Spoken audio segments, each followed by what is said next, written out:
రోడ్వేకి స్వాగతం. A manual to self. ఇంతకుముందు వీడియోలో ఫుడ్ గురించి కొన్ని ప్రశ్నలు వేయడం జరిగింది.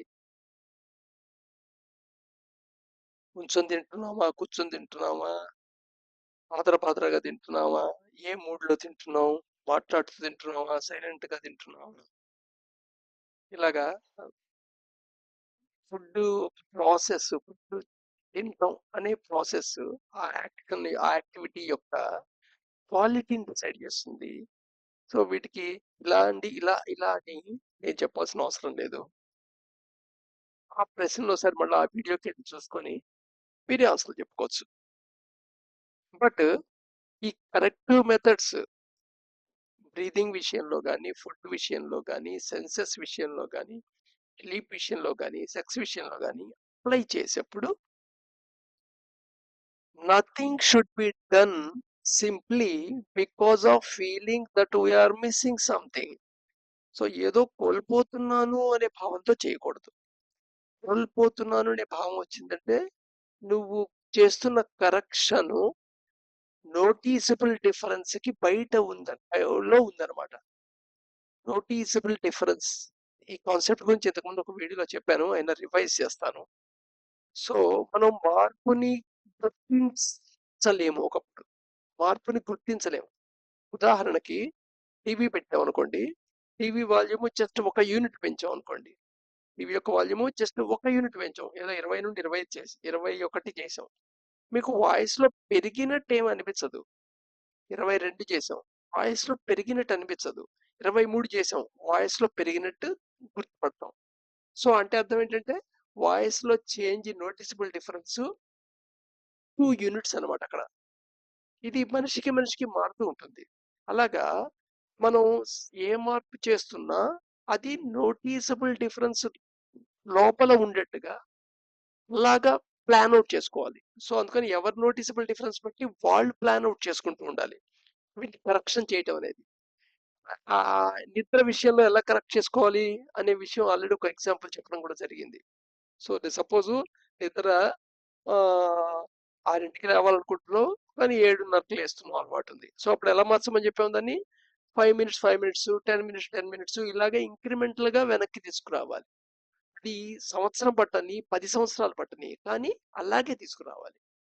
ఏంటంటే నోటీసబుల్ డిఫరెన్స్ దాటితే నీ మనసు నిన్ను అపోజ్ చేస్తుంది.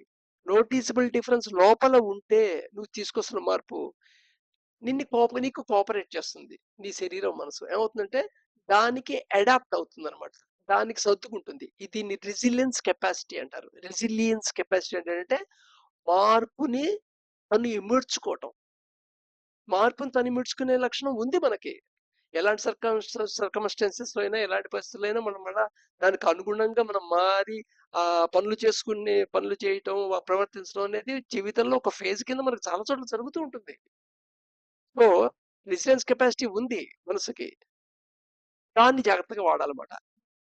సో అందుకని ఈ ఫీలింగ్ అంటే గుర్తు అనమాట. అయ్యో ఏదో మిస్ అవుతున్నానే ఫీలింగ్ వచ్చిందంటే నువ్వు మార్పు ప్రయత్నిస్తున్న పద్ధతిలో ఏదో చిన్న మార్పు చెయ్యాలని అర్థం. అంతేగాని అయ్యో మిస్ అవుతున్నాను అని చెప్పి వెనక్కి బ్యాక్ ఫాల్ అయిపోమని కాదు, లేదా అదేమి ట్రస్టింగ్ కాదు, నీ యొక్క ఇన్కేపబిలిటీ కూడా కాదు. If felt do not use will power. General గా ఏం చేస్తుంటారంటే ఎప్పుడైతే మిస్ అవుతున్నా అని ఫీలింగ్ వచ్చింది అనగానే కొంచెం విల్ పవర్ ని వాడటం మొదలెడతాం. విల్ పవర్ వాడి బలవంతంగా దాన్ని ఆపడానికి ప్రయత్నం చేస్తాం. బలవంతంగా అది ఎగ్జిక్యూట్ చేయడానికి, ఆ యాక్టివిటీ ఎగ్జిక్యూట్ చేయడానికి ప్రయత్నం చేస్తాం. ఇక్కడే చిన్న ప్రాబ్లం ఏమవుతున్నాయి. ఇక్కడ విల్ పవర్ వాడుతున్నప్పుడల్లా ఒక్కసారి సక్సెస్ అవుతుంది, 2 సార్లు సక్సెస్ అవుతుంది, 3 సార్లు సక్సెస్ అవుతుంది. కానీ ఎవ్రీడే ఈజ్ నాట్ సండే. ప్రతిసారి మటుకు సక్సెస్ కాదు. ఆ సక్సెస్ కాకుండా ఓడిపోయినప్పుడు నీతో నువ్వే ఆట ఆడతావు. చెస్ లో 2 వైపులా నువ్వే ఆడుతున్నావు. ఎటువైపు గెలిచినా, ఎటువైపు ఓడినా నువ్వే ఓవరాల్ ఓడిపోయిన ఫీలింగ్ ఉంటుంది. గెలిచినప్పుడు అహం పెరుగుతుంటుంది, ఓడిపోయినప్పుడు గిల్టీ అవుతుంటుంది. దీనివల్ల విల్ పవర్ పడిపోతుంది. అహం పెరిగినప్పుడు విల్ పవర్ పెరగదు, ఓవర్ కాన్ఫిడెన్స్ పెరుగుతుంది.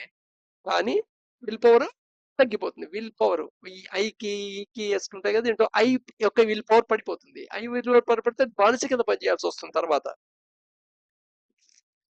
Do not mention anyone. ఇది కూడా చాలా ఇంపార్టెంట్. ఈ మెన్షన్ నువ్వేదో కాసేపు ఒక అద్భుతమైన పని నీ శరీరంతో నువ్వు పని చేస్తున్నావు, నువ్వు ఒక అద్భుతమైన విషయం చేస్తున్నావు నువ్వు అని పమ్ముకేసుకోవాల్సిన అవసరం లేదు. అందరికీ చెప్పాల్సిన అవసరం లేదు.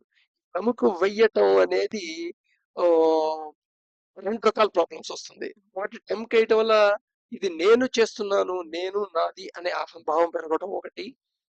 ఇంకోటి గిల్టీ ఫీల్ అవుతుంది. ఏమంటే నువ్వు చెప్తావనుకో, నేను ప్రతి శనివారం ఉపవాసం ఉంటానండి అని చాలా మందికి చెప్పావనుకో. ఎప్పుడో సడన్‌గా శనివారం నువ్వు అన్నం తింటుండగా ఆ ఫ్రెండ్ వచ్చి అడుగుతున్నావు. అదేమిటి శనివారం ఉపవాసం చేస్తానని చెప్పావు కదా! మానేసావా? అంటే చాలు. నీ లోపల ఒక రకమైన గిల్టీ కాన్షియస్ వస్తుంది. దాన్ని జస్టిఫై చేయడానికి ఏదేదో చెప్తావు. ఇలాగా అనవసరంగా కన్ఫర్మిటీ సైకిల్‌లో పడిపోతావు. ఇంకా వాళ్ళని తృప్తి చేయటం కోసం వాడు ఏమనుకుంటున్నాడో, ఏదో ఒక నేను చెప్పాను కాబట్టి నేను ఇలాంటి వాడని వాడు అనుకుంటున్నాడు. అది అలా కంటిన్యూ అవ్వాలి. ఆ గుర్తింపు, ఆ రికగ్నైజేషన్ కంటిన్యూ అవ్వాలి అని ఫోర్స్‌ఫుల్ గా చేస్తావు. ఈ ప్రాసెస్ లో కూడా నీ యొక్క విల్ పవర్ పడిపోతుంది. It does not matter how long you take to correct mean habit. So నువ్వు ఏదైతే మార్పు చేద్దాం అనుకుంటున్నావో నీ శరీరంలో కరెక్షన్ మెథడ్ వాడి, ఎస్పెషల్లీ ఫుడ్ అండ్ బ్రీతింగ్ విషయంలో చేయమని చెప్పాను కదా! సో ఏదైతే చేద్దాం అనుకుంటున్నావో అది ఎంతసేపు అని దాని గురించి ఆలోచించకు. సో అందుకని హౌ మెథడాలజీ అప్లై చేయటంలో ఇది చాలా ఇంపార్టెంట్ అనమాట. సరే, what are the guide lines చెప్తున్నా ఇక్కడ. Should be simple. ఈ ఫుడ్ అనేది ఉందే అది సింపుల్ గా ఉండాలి. Never rich. నెవర్ రిచ్ గా రిచ్ అది ఇది ఇది అన్నట్టుగా టూ మెనీ వెరైటీస్ అనేది సజెస్టబుల్ ఒక రకంగా. ఎందుకంటే సిస్టమ్ ఒక్కొక్క పదార్థానికి ఒక్కొక్క రకంగా లోపల డైజెస్ట్ చేయడానికి అది వర్క్ చేయాలి. నువ్వు టూ మెనీ డిషెస్ పంపిస్తే ఏమవుతుంది? ఒక్కొక్క దానికి ఒక ప్యాటర్న్ గా లోపల డైజెస్ట్ సిస్టమ్ వర్క్ చేయాలి. టూ మెనీ సిస్టమ్స్ చేసినప్పుడు అది కన్ఫ్యూజన్ క్రియేట్ అవుతుంటుంది. సో ఎఫిషియెంట్ గా పనిచేయలేదు. Use only water. Do not allow alcohol. వాటర్‌నే వాటర్‌నే వాడు. అంతేగాని మధ్యలో థమ్సప్, గిమ్సప్ పట్టుకొని మధ్యలో థమ్సప్ పెట్టుకొని తాగుతూ, ఫుడ్ తింటూ థమ్సప్‌తో లోపల తోసేయటం, ఫ్లష్ చేయటం ఈస్ నాట్ సజెస్టబుల్. అసలు ఈ సోడా రిలేటెడ్ డ్రింక్స్, గాసియస్ డ్రింక్స్ అంటారు. ఈ థమ్సప్, కోకా కోలా, సోడా ఇలాంటివన్నీ. ఏమిటిది? వాటి బేసిక్ స్ట్రక్చర్ ఏమిటి? వాటర్‌లో డిజాల్వ్ అయిన కార్బన్ డయాక్సైడ్. అరే ఇంక తర్వాత ఫ్లేవర్, కలర్ ఇవన్నీ కలుపుతాడనుకోండి. బట్ కానీ బేసిక్ ఇంగ్రీడియంట్ ఏమిటక్కడ? కార్బన్ డయాక్సైడ్ వాటర్‌లో డిజాల్వ్ చేసి శరీరంలోకి పంపించటం. అసలు శరీరం కార్బన్ డయాక్సైడ్ నాకొద్దు మొర్రో అని నీ శ్వాసక్రియలో బయటికి పంపించేస్తుంటే, నువ్వు దాని లోపలికి తోయటం అంటే ఇక్కడ ఏమైనా కామన్ సెన్స్ వినబడుతుందా? అలాగే alcohol is not our meant for our body. మన బాడీకి మెంట్ అయింది కాదు ఆల్కహాల్. ఆల్కహాల్ అసలు దేని ప్రొడక్ట్సు? కొన్ని ఏకకణ జీవులు, ఈస్ట్ లాంటి కొన్ని ఏకకణ జీవులు అవి ఆహారాన్ని గ్రహించినప్పుడు బయటకి వదిలేసిన ఎస్క్రీటా. ఓ రకంగా చెప్పాలంటే నువ్వు అన్నం తిన్నావు, అన్నం తిన్న తర్వాత అరిగేసిన తర్వాత అరగంది మిగిలిపోయింది బయటకు వస్తుంది కదా మలద్వారం నుంచి, దానికి సమానం. అది ఒక జీవి యొక్క excreta. One course is better than many. General గా ఒక course of food is better than చాలా చాలా విడతలుగా చాలా సార్లు తినటం కంటే. Is if there is social obligation, give 36 hours gap later on. ఉన్న సోషల్ ఆబ్లిగేషన్ ఉంటే ఏదైనా పెళ్లికో పేరెంట్కో పార్టీకో వెళ్ళి తినాల్సి వచ్చింది అనుకో, తర్వాత 36 అవర్స్ గ్యాప్ లెటర్ అని ఇవ్వడం అనేది గుడ్ థింగ్. కానీ ఇప్పుడు చెప్తున్న ఏ గైడ్ లైన్ ని మన నిర్ణయాలు తీసుకొని ఇంప్లిమెంట్ మటుకు చేయటం మీ బాడీ తత్వం బట్టి గ్రాడ్యువల్ గా చేయాలని చెప్తున్నాను. ఒకసారి do not begin like A hungry lion but with gratitude. అసలు గ్రాటిట్యూడ్ తో తినడానికి ప్రయత్నం చేయాలి. ఎందుకంటే నీ ప్లేట్ లో ఆ ఒక్క ముద్ద వచ్చి పట్టడానికి, ఆ ఫుడ్ వచ్చి పట్టడానికి ఈ ప్రపంచంలో చాలా ఫ్యాక్టర్స్, చాలా metalogical factors, biotic factors, non biotic factors ఎన్నో సహకరిస్తే అది అలా వచ్చింది. వాటన్నిటికి కృతజ్ఞత ఉండాలి కదా మనకి.